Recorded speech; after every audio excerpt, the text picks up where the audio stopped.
Ayan na guys, ang ating brinay na chicken. So, ayan, titingnan po natin. Ayan siya guys, malambot po yan. Ayan, it's so yummy. Brine chicken. Then, niroast ko po siya. Then, niroast ko siya 160 degrees Celsius for 2 hours lang po kasi maliit yung ating chicken. So, ayan, mainit-init pa. So, ayan, tingnan nyo guys, ang lambot ng laman. And then, yung lasa niya is nanuot talaga sa loob kasi brinay natin siya ng ayan, so ngayon guys, magpo-boil ako ng water na 500 ml lang po siya.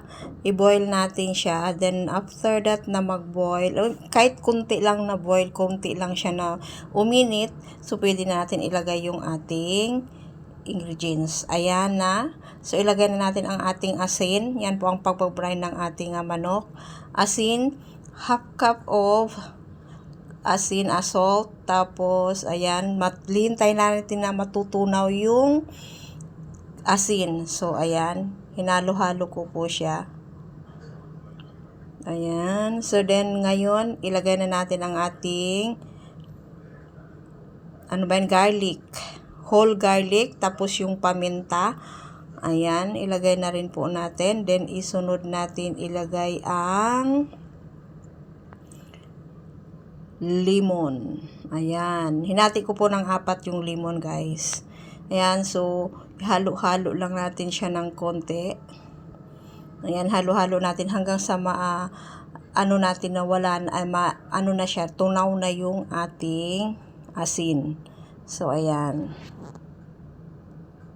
Hanggang sa matutunaw yung asin niya. Paghalo-haluin lang po natin. So, ayan na po. Pwede na po yan, guys. Is almost na po siya.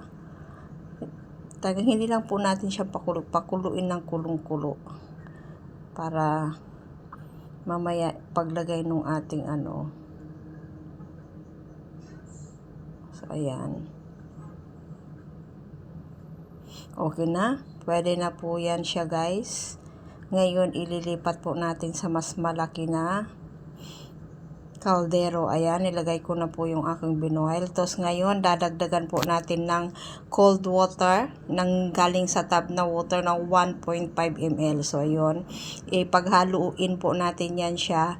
Tapos, let it cool down natin hanggang lumamig yung ating tubig. Saka po natin ilalagay yung ating manok. So, yan. I-rest natin dyan.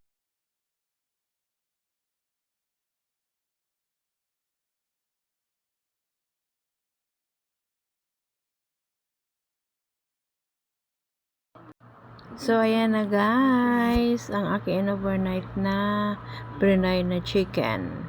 So, ayan, tatanggalin na po natin siya sa ating brine chicken, yung ating brine chicken. Tanggalin na po natin siya dyan sa may tubig para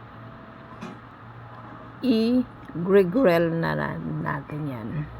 Ayan, tanggalin natin yung tubig, idadip mo, then ipat dry natin yan, guys. Ayan, yun ang paper towel, punas-punasan natin siya para mag-dry, hanggang mag-dry po yan siya, yung ating chicken.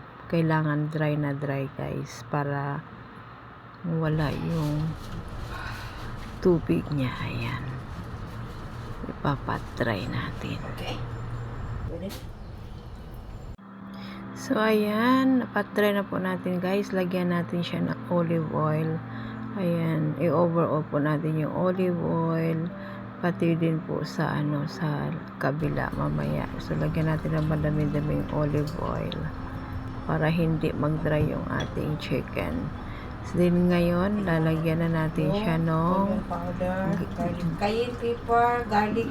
Naghalo-halo na po yan siya, guys. Yung ilalagay ko na yan is onion powder, garlic powder, cayenne powder, at saka paprika. Ayan, halo-halo ko po yan siya. Then, ilagay natin sa overall ng ating manok. Then, magkabilaan para ayan siya. Then, ngayon, lalagyan din po natin siya ng pepper. Ayan, ang ating pepper. Kunting pepper lang, guys. Ayan. Then, ang ating Sweet sticky. Then lalagyan po natin ng ating chicken sweet sticky. Ayan, so i-overall po natin yan ilalagay sa ating manok guys. Yan po din ang isang nagpapalasa. Ayan, so inulit ko lang din po sa kabila sa may likod. So ayun yung chicken sweet sticky, nilagyan po siya po ulit. Ayan, so almost done na. Pwede na tayong mag-grill. Ayan, i-rub-rub lang natin overall guys para magnuot yung lasa ng mga pinaglalagay natin. So ayan, finish na.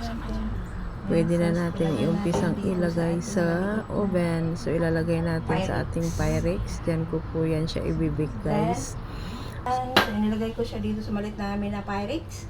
Preheat ko na yung aming oven ng 220, pero ibibig po natin siya ng 160 degrees until mag-brown siya or 2 hours. More than 2 hours, 2.5 hours. So ilagay na natin sa ating